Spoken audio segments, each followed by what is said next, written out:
Bonjour et bienvenue. Aujourd'hui, on va s'intéresser à un outil qui fait vraiment beaucoup de bruit en ce moment, Cursor. C'est un éditeur de code qui a été pensé dès le départ pour l'intelligence artificielle. Et son objectif, il est simple, changer radicalement la façon dont on fabrique les logiciels. On a tous, ou presque, déjà joué avec une IA pour coder. Mais soyons honnêtes 2 minutes. La plupart du temps, c'est quoi? C'est juste une autocomplétion un peu plus smart, non? Ça nous suggère des bouts de code, c'est pratique, mais est-ce que ça pige vraiment la logique de tout notre projet? Pas si sûr. Et c'est justement là que Cursor veut tout changer.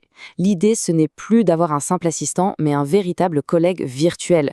Quelqu'un avec qui on fait du pair programming. En gros, on ne parle plus d'un outil, mais d'un vrai partenaire de développement. Bon alors, rentrons dans le vif du sujet. Qu'est-ce qui rend Cursor si différent? Eh bien, la première chose, et c'est la plus importante, c'est sa capacité à comprendre le contexte global d'un projet.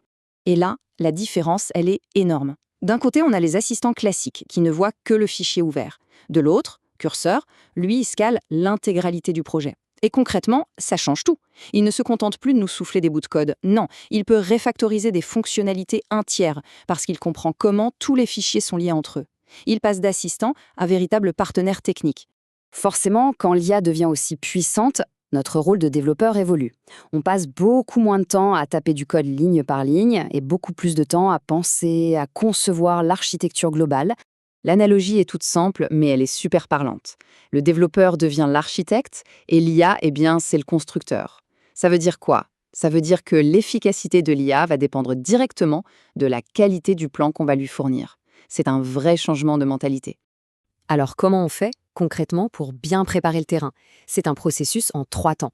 D'abord, on va challenger sa propre idée. On peut même utiliser un LLM pour trouver les faiblesses, pour simplifier le projet au maximum.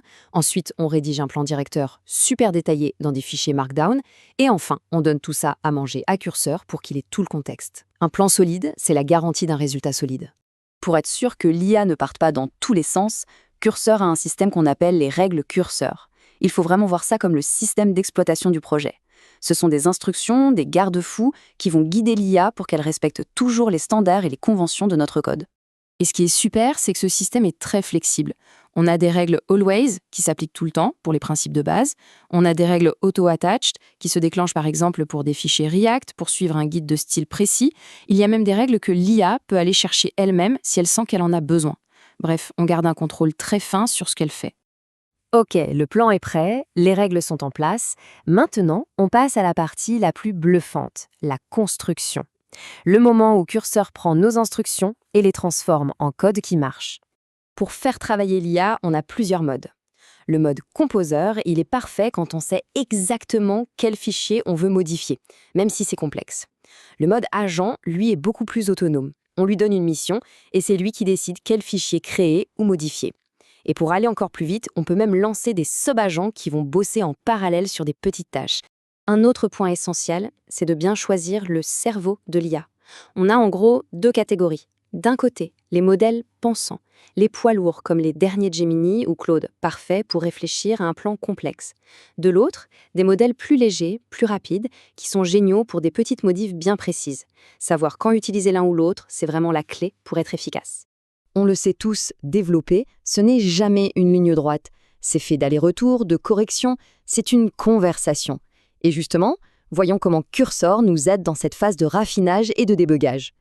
Le débugage avec Cursor, ça devient presque trop simple. Imaginez, une erreur s'affiche dans le terminal. Fini la prise de tête. On copie le message d'erreur, on le colle dans le chat de Cursor et on lui dit juste « corrige ça ». L'IA va analyser le problème, trouver le bon fichier et nous proposer directement la solution. C'est un gain de temps absolument dingue. Mais ça va bien plus loin que le simple débogage. Cursor embarque un vrai système d'assurance qualité.